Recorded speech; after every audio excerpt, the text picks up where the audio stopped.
Assalamualaikum warahmatullahi wabarakatuh.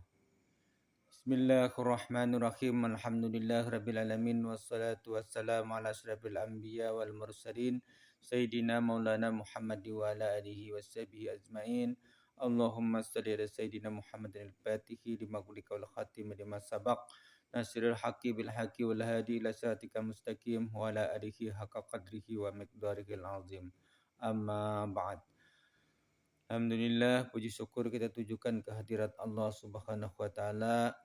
Allahumma shalli ala sayyidina Muhammad wa ala ali Muhammad. Salawat dan salam kita tujukan kepada junjungan kita Rasulullah sallallahu alaihi wasallam dan kepada seluruh keluarga beliau, sahabat beliau, zuriat beliau dan orang-orang yang mengikuti beliau hingga hari yaumil qiyamah nanti. Nama ulun Badrun bin Adul bin Antung bin Jalal. Ulun adalah hadim daripada Rumah Al-Quran Assalam, Komplek Dinar Mulia, Kecamatan Gambut, Kabupaten Banjar, Provinsi Kalimantan Selatan. Kali ini ulun ingin berbagi pendapat, berbagi pengalaman dengan kawan-kawan ulun, sahabat-sahabat ulun dan juga pengunjung channel YouTube kami dan subscriber kami dimanapun berada. Tetap dalam pembahasan ilmu tasawuf. Bagi tiap-tiap yang dijadikan Allah Subhanahu wa taala, semua itu tidak lepas dari dua nikmat. Jadi ada dua nikmat. Yakni yang pertama disebut nikmat dijadikannya dan yang kedua nikmat dipanjangkannya masa kejadian itu dan masa nikmat itu. Nah, yang pertama disebut dengan nikmat imdad. Nikmat imdad itu artinya nikmat kejadian diri kita. Nah, nikmat kejadian diri kita dan nikmat kejadian alam semesta ini disebut dengan nikmat imdad. Yaitu nikmat yang dijadikan Allah Ta'ala diri kita dan juga seluruh alam semesta ini, itu dinamai dengan nama nikmatul imdad, yaitu barang yang dijadikan Allah Subhanahu wa taala dan dipanjangkan masa kejadiannya dan masa kenikmatannya, itu ngarannya nikmatul imdad. Dengan adanya pemeliharaan daripada Allah Ta'ala dan didatangkan oleh Allah Subhanahu wa taala kemanfaatan dan dihindarkannya daripada kemudaratan dalam masa yang panjang. Maka jika tiada nikmat izat, nikmat imdad saja yang ada, sebuting saja nikmat imdad saja ada, kada ada nikmat izat. Nah, nikmat izat itu nikmat yang mengadakan nikmat. Nah, nikmat juga nikmat yang mengadakan nikmat tadi, yaitu nikmat imdad, nikmat izat. Nah, itu ngarannya Allah Ta'ala, atau nikmat yang mengadakan. Tentulah tiada didapat seluruh alam semesta ini. Kalau hanya nikmat dan nikmat kejadian saja, kada ada nikmat yang menjadikan, tentu saja kada mungkin ada alam semesta ini. Nah, jadi ada nikmat yang dijadikan dan ada nikmat yang menjadikan. Dan jika nikmat imdad saja toh, nikmat yang jadi, nikmat dijadikan saja, kada ada nikmat yang menjadikan, tentulah jadi binasa seketika itu juga. Saat dijadikan lalu tapi kada ada lagi nikmat namanya nikmat yang menjadikan tadi dan terus menerus, maka binasa nikmat kejadian tadi pada saat itu juga. Pertama, diberi nikmat atas engkau, itu jasidin.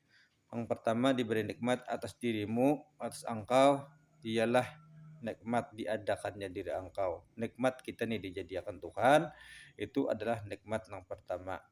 Kedua, bersambung masanya. Jadi nikmat tadi dijadikan bersambung sampai seterusnya. Nikmat kejadian dan nikmat yang lain-lainnya itu artinya termasuk nikmat imdad. Maka apabila kita mengetahui adanya kita nih tahu bahwasanya adanya diri kita ini adalah nikmat daripada Allah. Nah, jadi Allah itu kekal, artinya kekal Allah Ta'ala itu, dan nikmatnya itu pun berkekalan juga bersama Allah Ta'ala. Terus menerus Allah Ta'ala itu memberi nikmat kepada seluruh alam semesta ini.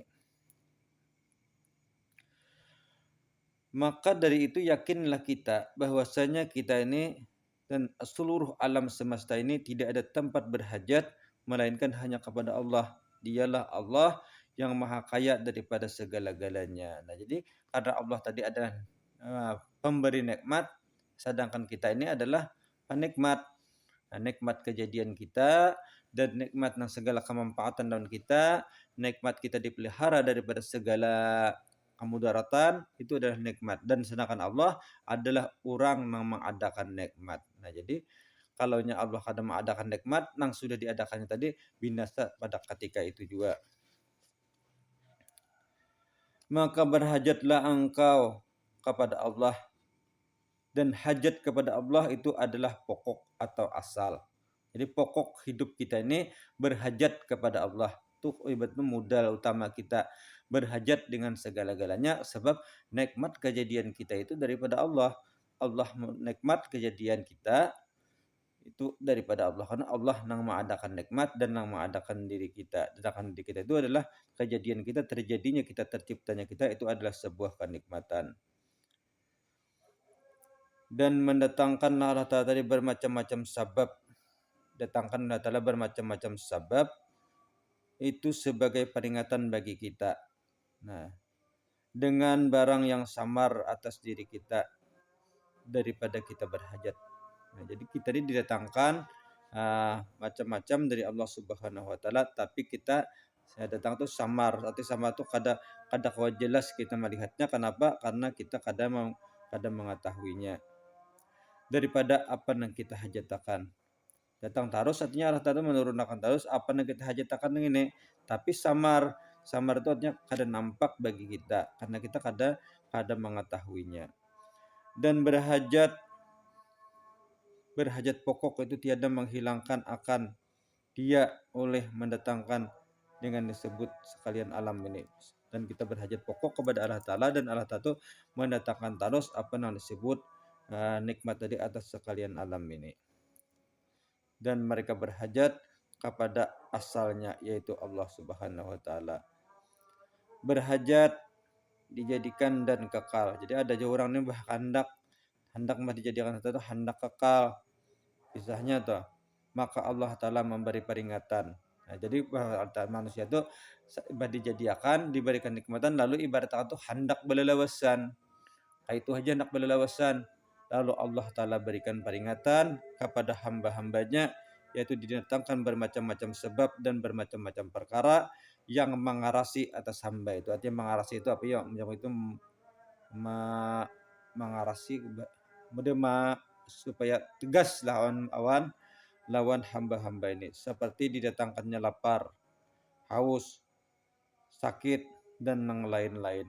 Ini menunjukkan bahwasanya Allah Ta'ala hendak membuktikan lawan hamba-hamba itu bahwa hamba-hambanya itu adalah lemah, dan wajib bagi mereka itu berhajat setiap waktu kepada Allah Subhanahu wa taala, dan jangan ada yang hendak merasa dirinya itu kekal dan abadi, lalu didatangkan penyakit, didatangkan lapar, didatangkan haus, segala macam, supaya mereka itu merasakan akan kelemahan diri mereka dan mengakui kelemahan itu kepada Allah dan menyatakan berhajat kepada Allah. Nah, itu Pak, itu maksudnya.